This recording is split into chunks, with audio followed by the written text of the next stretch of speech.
Assalamu alaikum wa rahmatullahi wa barakatuh. Ashama akkam jirtu hordoftoota channelii YouTube Abdul App. Dogoggora YouTuberoonni baay'een dalagan akkasuma kan YouTuberoonni hundinuu beekuu qaban. Keessattuu YouTuberoonni haaraan yeroo eegalan akkamiin akka eegalan, haala kamiin akka hojjetan, viidiyoo akkamiin akka hojjechuu qaban, akkasuma sababni channeliin daddafee hin guddanneef maali ka jedhu irratti bal'inaan waliin ilaalla. Turtii gaarii. Top 5 common mistake of small YouTuber.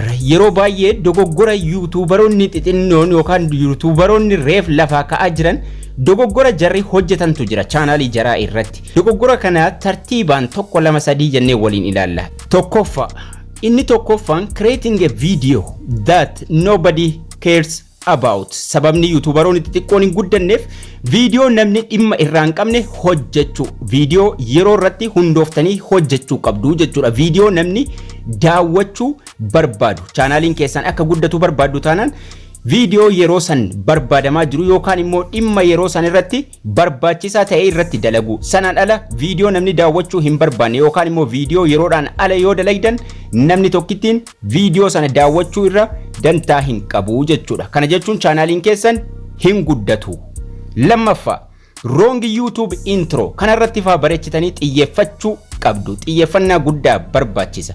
Video yeroo fayyadamtan yeroo hojjettan wrong intro yookaan immoo jalqaba video san wrong dha taanaan akkaataa isin video san itti mul'isuu eegaltan naman hawwatu taanaan namni irra tuqee keessaa baa channeliin keessan osoo hin guddatin achumatti qancaree hafa. Kanaafuu jalqaba video keessanii keessattuu haga sakandii 10 bareechitanii irra dalaguu qabdu. Maali videoon kun jedhee akka namni confuse ta'e haga dhuma video san daawwatu taasisuu qabdu. Sadaffaa starting without knowledge. Beekumsa malee yookaan immoo osoo waa YouTube kana hin beekin dalagaatti seenu. YouTuberin tokko YouTube eegaluu isaatiin dura waa'ee YouTube irraa beekuun dirqama. Tarii eegalles baay'ifachaa deemuu ni dandeenya. Keessattuu seera YouTube. Copyright claim jira, copyright strike jira, community guidelines seera YouTube sirriitti beeku. Sababni isaatis wanni inni kana qo'atee baruun dirqama irratti ta'eef YouTube isaa erga guddifatee channeliin isaa irratti cufamuu waan maluuf. Kanaafuu seera YouTube sirriitti qo'atanii irra gahu. YouTubein maal barbaada maaltu dhorkaadha. Channelii kiyya jalaa hoomii irra seentanii hoomii dhuma jalaa xiqqoo yeroo gadi buutan gara gajjallaatti barnoonni copyright ni jira. Barnoota copyright, barnoota YouTube, barnoota AdSense jedhee jala kanatti argattu. Barnoota copyright irratti xiyyeeffate qofa achi jalatti argattu. Barnoota copyright jedhee jira. Mata duree isaa jala jechuudha.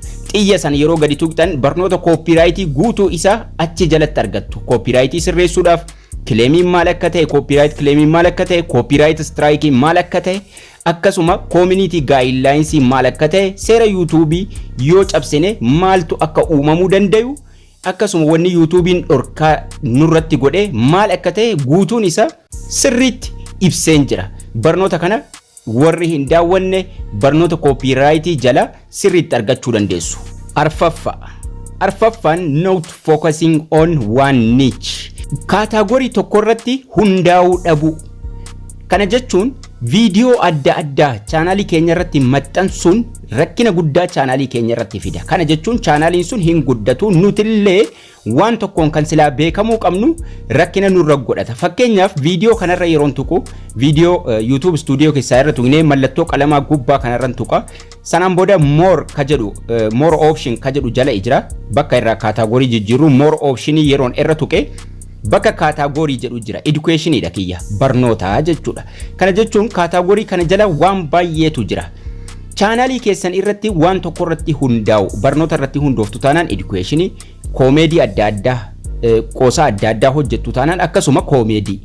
Wanni isin achirra gadhiisuu qabdan waa wal fakkaataa. Sirba hojjettu taanaan sirba.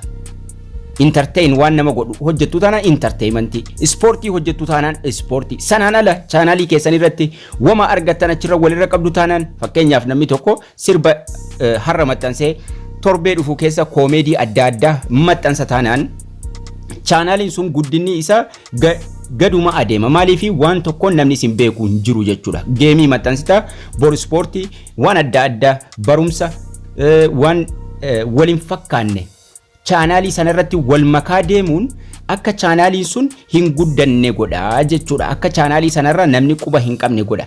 Maaliif waan heelzii waan fayyaa barsiisaa dheeyxanii gara koomeedii adda addaatti yookaan immoo gara sirbaatti yoo dhuftan yookaan immoo gara waa barsiisuu yoo deemtan namni chaanaalii sana waa tokkoon baruu hin danda'u jechuudha. Kana jechuun namni kun kan namaa maxxansaa yookaan immoo waan mataa ofii hin qabu irratti nama hubataa jechuudha. Garuu waan tokko irratti xiyyeeffattanii dalagdu taanaan wama sana dalagu fakkeenyaaf waa'ee nyaataa dalaguu eegallee irra taanaan yeroo mara nyaata babbareedaa kwalitii bareedaadhaan finnee ummata biraan gahu. Shanaffaa fi inni dhuma no schedule for upload. Sa'aatii yookiin immoo guyyaa itti horachuu dhabu. Viidiyoo yeroo maxxansinu sa'aatii qabaachuu qabna dirqama. Maaliif hordoftoonni keenya sa'aatii nuti viidiyoo itti maxxansinu beekuu qabu jechuudha. Fakkeenyaaf har'a maxxansi torbee kana keessa viidiyoo 5 maxxansine torbee itti aanu keessatti homa takka hin maxxansinu taanaan chaanaaliin sun irraanfatamaa deema. Fakkeenyaaf namni bultii 10 kana keessa viidiyoo 10 maxxansa. Ji'a tokkoof immoo waa takka hin maxxansu. Kanaafuu guyyaa itti horattanii sa'aatii itti horachuudhaan haala kamiin hin maxxansuu qaba. Guyyaatti viidiyoo meeqa yookaan immoo torbanitti viidiyoo meeqa maxxansuu qaba. Torbanitti viidiyoo 3 yoo maxxansitan yeroo mara torbanitti viidiyoo 3 maxxansuu. Sa'aatii kamiin maxxansuu qaba isa jedhus itti horachuu. Akkas goonan chaanaaliin keessan dhibbatti guddataa deema. Kanaafuu wantoota 5 kana namni hojiirra oolchee sirriitti isteeppii kanaan viidiyoo maxxanse viidiyoo mataa ofii haala kanaan fudhatee dhufee viidiyoo maxxanse 100% chaanaaliin isaa dhibbatti guddataa deema. Garuu dogoggora kanaa waliin chaanaalii keessan baadhattanii teessu taanaan yookaan kanumaan itti fuuftu taanaan chaanaalichi inni guddata inni jedhu duubatti hafaa deemaa jechuudha. Yookaan immoo abjuu tahaa jechuudha. Yookaan YouTubein guyyaa tokko seera isaa cabsuudhaan chaanaalii keessanis isin irratti cufuu danda'a. Kanaafuu seera keessan kana hordoftanii sa'aatii torachuudhaan viidiyoo namni barbaadu hojjechuudhaan seera YouTube qulqulleeffachuudhaan viidiyoo akkasiin hojjettan isiniif dhaama. Kana taanaan chaanaaliin keessan wanni inni guddanneef hin jiru jabaadhaa irratti hojjedhaan isiniin jedha. Barnoonni keenyas kana fakkaata. Haga barnoota itti aanu walitti deebinutti turtii gaarii nagayaan tura.